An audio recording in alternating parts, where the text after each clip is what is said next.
మన జీవితంలో మన ఎదుట అనేక సంఘటనలు చోటు చేసుకుంటాయి.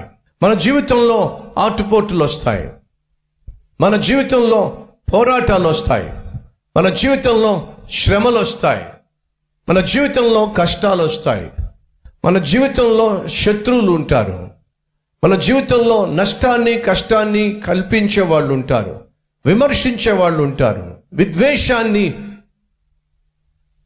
నీకు వ్యతిరేకంగా చిమ్మే వాళ్ళు ఉంటారు. అది వాళ్ళ యాక్షన్. కానీ వారి యాక్షన్కి నీ రియాక్షన్ ఏమై ఉంటుందో దాని మీదే నీ వ్యక్తిత్వము, నీ ఆత్మీయత, నీ భవిష్యత్తు ఆధారపడి ఉంది అనే సత్యము మర్చిపోవద్దని మనవి చేస్తున్నాను.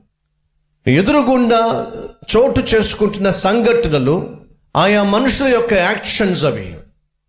కానీ చోటు చేసుకుంటున్న సంఘటనలకు నీ రియాక్షన్ ఏమిటో దాని మీదే నీ భవిష్యత్తు ఆధారపడి ఉంది.